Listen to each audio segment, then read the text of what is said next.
Every survival expert on YouTube is selling you the same deadly fantasy. They parade their 60-pound bug out bags stuffed with tactical nonsense and call it preparedness. I call it a death sentence with shoulder straps. Because when civilization crumbles and chaos erupts in your neighborhood, the person hauling around a mobile sporting goods store becomes the slowest moving target on the street.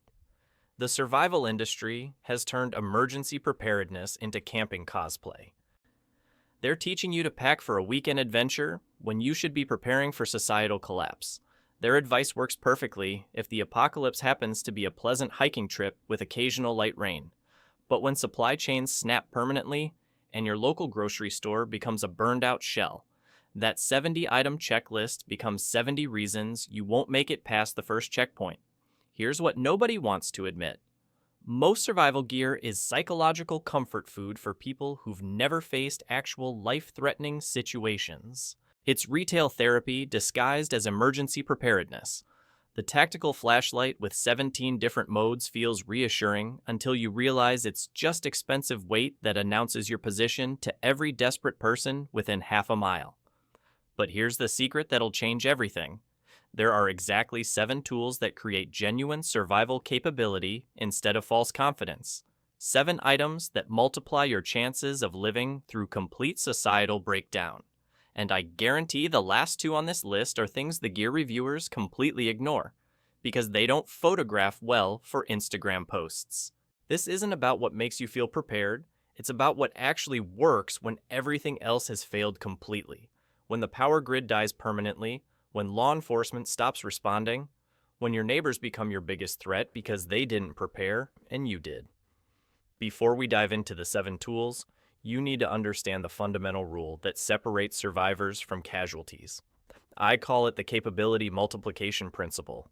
If an item only performs one function, it's dead weight you can't afford to carry. In a collapsed world, every ounce must justify its existence by solving multiple critical problems simultaneously. Think about it mathematically. You have limited carrying capacity, limited storage space, limited financial resources for preparation. Every single item you choose represents an opportunity cost. Pick the wrong gear, and you've wasted precious resources on solutions that fail when you need them most. The experts selling you 100-item checklists are optimizing for equipment sales, not survival outcomes. They want you buying more gear, not understanding how fewer tools can create more capabilities. Real survival isn't about having the perfect tool for every situation. It's about having versatile tools that adapt to unexpected problems. Military forces learned this lesson through brutal field experience. Special operations units don't carry 70 pounds of specialized equipment because more weight means less mobility. Less mobility means higher casualty rates. They carry carefully selected gear where each item serves multiple purposes, and the entire load works as an integrated system. Your survival strategy should follow the same logic. 7 tools that create dozens of capabilities. 7 items that work together to solve the fundamental challenges of staying alive when civilization stops functioning. Now, let's examine what those challenges actually are, because most people prepare for the wrong threats entirely. Challenge 1 is environmental exposure. Hypothermia kills faster than starvation or dehydration. You have maybe 90 minutes in cold, wet conditions before your core temperature drops below the point of recovery. Your hands stop working properly. Your brain stops making rational decisions. You transition from survivor to casualty without even realizing it's happening. Challenge 2 is contaminated water sources. Municipal treatment plants stop operating when the power dies. Natural water sources become biological hazards contaminated with parasites, bacteria, and viruses that cause deadly dysentery.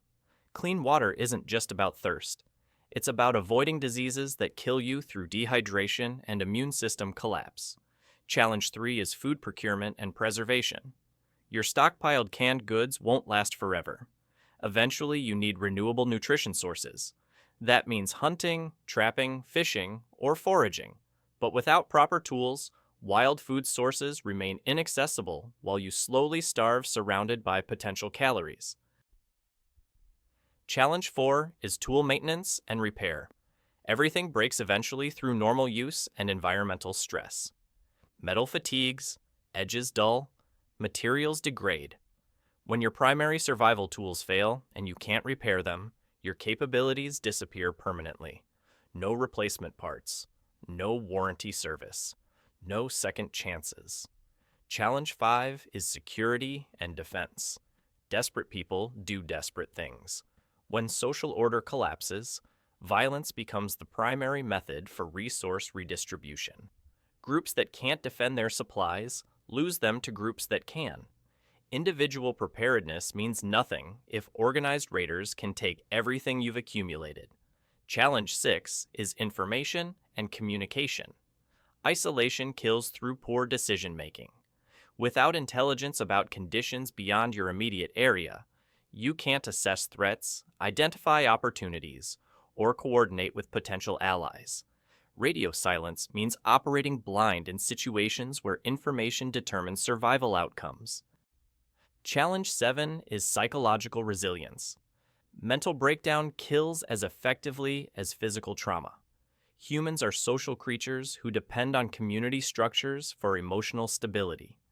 When those structures collapse, depression, anxiety, and despair can paralyze decision-making exactly when clear thinking becomes most critical. These 7 challenges form the foundation of actual survival requirements. Notice what's not on this list: tactical accessories, comfort items, redundant specialized tools that only solve one narrow problem. The survival industry focuses on gear that addresses symptoms while ignoring root causes. Each of the 7 tools we're about to examine directly addresses multiple challenges simultaneously. They work together as force multipliers that create capabilities far beyond their individual functions. This isn't random collection of survival items. It's an integrated system designed through analysis of what actually keeps people alive in worst-case scenarios. The first tool might surprise you because it's not what most people consider survival gear. It's not tactical, it doesn't look impressive in product photos, but it creates fire capability that works in conditions that defeat every other ignition method.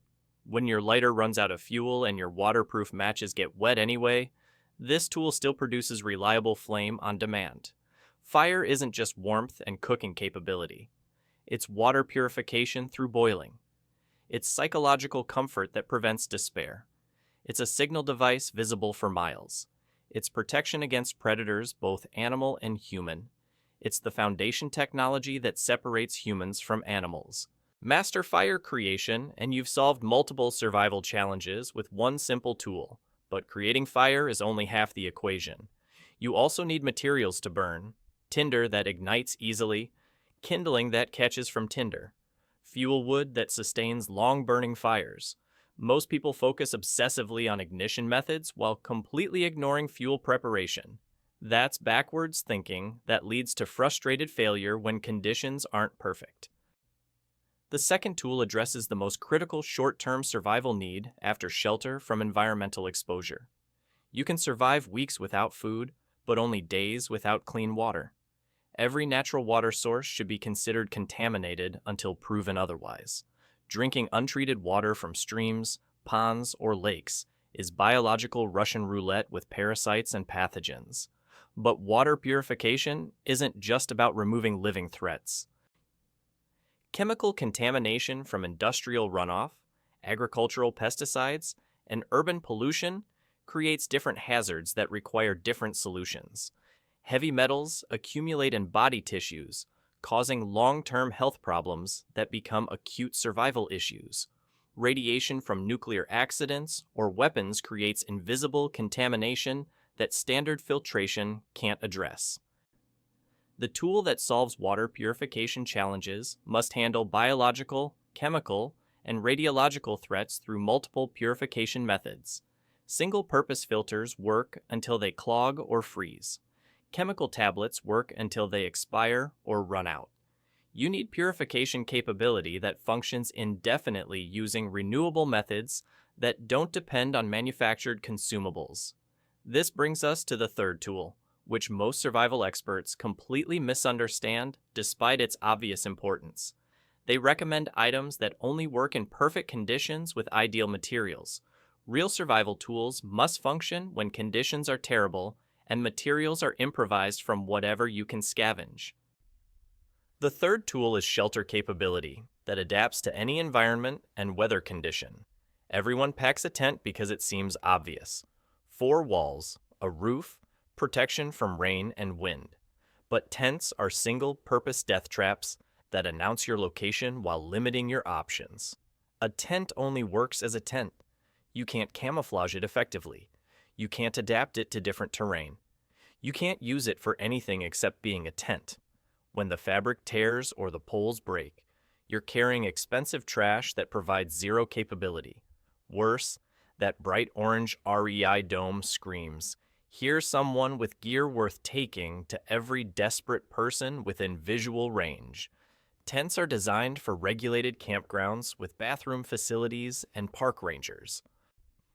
They're not built for hostile environments where visibility equals vulnerability. The superior solution weighs half as much and provides 10 times more versatility. A heavy-duty tarp in earth tone, colors that blends with natural surroundings. This single piece of material becomes whatever shelter configuration the situation demands. Lean-to against trees for wind protection, A-frame between anchor points for rain coverage, ground cloth for insulation from cold earth, poncho for mobile weather protection, water collection system during storms, camouflage hide when stealth becomes critical, signal panel when rescue becomes possible. One tarp, dozens of configurations, infinite adaptability.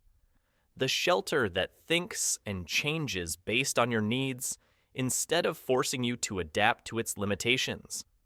Combined with basic cordage and natural materials, this tool creates more housing options than any manufactured tent system. But shelter means nothing without the fourth tool, the blade that builds everything else. Survival forums argue endlessly about knife versus hatchet versus machete versus multi-tool. They're debating the wrong question entirely. The right question is which single blade can perform the most functions while maintaining reliability under extreme stress. A hatchet excels at chopping wood but fails at precision work. A machete handles vegetation but breaks easily at the tip. Multi-tools offer convenience but sacrifice strength. Folding knives provide portability but create failure points at the hinge mechanism. You need one knife that handles every cutting task, from food preparation to shelter construction to emergency medical procedures. A fixed blade, full tang design, where the steel extends completely through the handle. No moving parts to break, no lock mechanisms to fail. Just a continuous piece of steel with grip scales attached. The blade length sits in the sweet spot between versatility and control. 4 to 5 inches provides enough cutting surface for serious work without becoming unwieldy in close quarters. Carbon steel takes and holds a sharper edge than stainless steel while remaining easy to sharpen on improvised stones. This knife processes firewood through batoning. You place the blade on a log and strike the spine with a heavy stick. The blade splits the wood without requiring axe-like chopping motions. Same technique works on bones for accessing marrow nutrition. Same principle applies to breaking down large materials into manageable pieces. The knife carves shelter stakes, strips bark for cordage, shapes tools from salvaged materials, processes game from field to cooking pot. It's your primary construction tool, your food preparation tool, your emergency medical tool, and your last line of personal defense when diplomacy fails. But cutting tools need materials to work with. Binding materials, connection materials, the cordage that holds everything together when mechanical fasteners aren't available. The fifth tool is 300 feet of professional-grade bank line, not paracord, not climbing rope, not the decorative stuff from craft stores. Commercial fishing line rated for real-world abuse by people who stake their livelihoods on cordage reliability. Bank line provides higher tensile strength in smaller diameter compared to paracord. It's tarred for waterproofing and UV resistance. The texture holds knots better than slippery synthetic materials. Fishermen and trappers use this cordage because their success depends on lines that don't fail when stressed. This cordage becomes your ridge lines for tarp shelters, your fishing line for protein procurement, your trap lines for passive hunting, your gear repair material when packs and equipment develop tears, your emergency shoelaces when footwear fails, your binding material for tool handles and shelter construction. 300 feet provides enough working material for major projects while maintaining reasonable weight and bulk. Wrap it properly, and it stores in less space than a paperback book, while providing connection capability for thousands of applications. The sixth tool addresses the invisible threat that destroys everything else you're carrying: moisture infiltration, the silent killer of gear, food, and morale that most people never consider until it's too late. Water finds every weakness in your preparation. Rain soaks through supposedly waterproof materials. Condensation builds inside sealed containers. River crossings happen whether you plan them or not. When your gear gets wet and stays wet, your survival capability degrades rapidly towards zero. Wet clothes lose insulation properties and conduct heat away from your body 25 times faster than dry materials. Wet tinder won't ignite. Wet food spoils faster.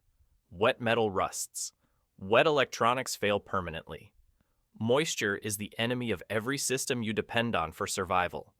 The solution costs almost nothing, but solves dozens of problems. Heavy-duty contractor bags. The large plastic sacks contractors use for construction debris. These bags provide complete waterproof protection for anything you need to keep dry. Line your pack with one bag before loading gear. Everything stays dry regardless of external conditions. Cut armholes and a head opening for an emergency poncho. Fill with water for portable storage and transport. Use as ground cover for dry sleeping surface. Create solar stills for water purification.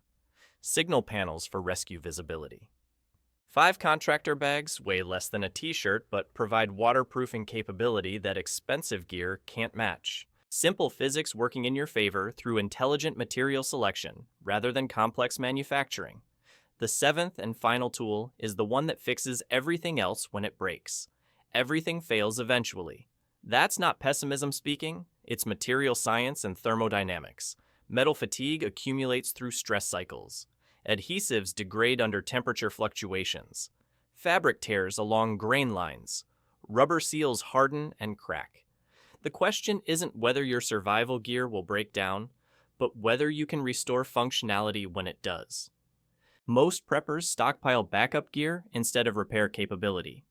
They buy 3 knives instead of learning to sharpen one properly. They pack redundant water filters instead of understanding purification chemistry. This approach works until all the backups fail simultaneously, leaving you with expensive trash and zero working solutions. Professional operators take the opposite approach. They carry minimal primary gear and maximum repair capability. One knife maintained properly outperforms 5 knives that can't be sharpened. One water filter that can be cleaned and rebuilt beats 10 disposable filters that clog permanently. The 7th tool is duct tape. Not the entire roll that weighs half a pound and takes up excessive space. 20 to 30 feet wrapped flat around an old credit card or piece of cardboard. Compact storage, maximum utility, unlimited applications. This isn't your hardware store duct tape that peels off in humidity and leaves sticky residue. High-grade adhesive tape engineered for industrial applications where failure isn't acceptable. The kind used in HVAC systems and automotive manufacturing where bonds must survive extreme temperatures and mechanical stress. The repair applications are limitless. Torn tarp gets patched on both sides and becomes waterproof again. Cracked water container gets sealed until you can find replacement. Split boot sole gets wrapped and continues functioning. Damaged pack strap gets reinforced and maintains load-bearing capacity. But duct tape isn't just emergency repair material, it's medical supply when you're bleeding and alone. Create butterfly bandages by cutting strips and applying them perpendicular to wounds. Immobilize sprained joints with supportive wrapping. Secure bandages that won't stay in place through normal activity. The petroleum-based adhesive makes excellent fire-starting material. Ball up a small piece, fluff the edges to increase surface area, hit it with ferro rod sparks, and you've got flame that burns for several minutes, long enough to ignite damp kindling when other tinder sources fail completely. Twist duct tape into improvised cordage when your primary line gets damaged or runs out. Not as strong as bank line, but stronger than nothing when you need emergency binding material. The synthetic backing resists moisture and abrasion better than natural fiber alternatives. Emergency shelter repair becomes possible when structural elements fail. Broken tarp pole gets splinted with duct tape and a salvage stick. Torn seams get reinforced before they propagate into complete failure. Loose guy line attachments get secured before wind loads rip them completely free. The psychological value might be the most important application. When gear starts failing and circumstances deteriorate, having repair capability prevents the spiral into despair that kills through paralyzed decision-making. You maintain confidence because you maintain solutions. Problems become temporary setbacks instead of permanent defeats. 4 ounces of duct tape can restore functionality to dozens of damaged items. Compare that weight cost to carrying back up everything, and the mathematics become obvious. Repair beats replacement in weight, bulk, and versatility. Now you understand the 7 tools that create real survival capability. Fire creation that works in any conditions. Water purification that handles multiple threat types. Shelter system that adapts to any environment.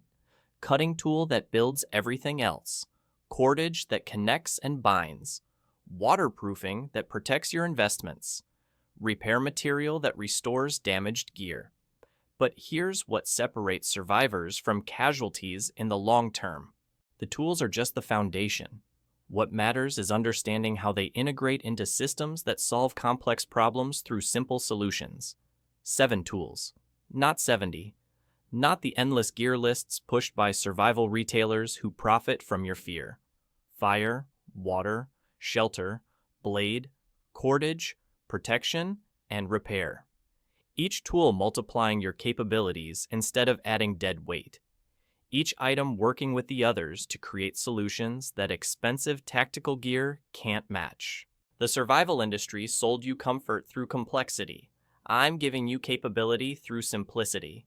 While others debate which brand of tactical flashlight photographs better, you'll be building fires that keep you alive. While they argue about bug-out bag configurations, you'll be adapting to whatever nightmare scenario unfolds. The world will test your preparation eventually. Economic collapse, natural disaster, social breakdown, the trigger doesn't matter. What matters is whether you chose tools that work or gear that fails. Whether you prepared for reality or fantasy, whether you survive what's coming or become another casualty who believe the marketing instead of understanding the physics.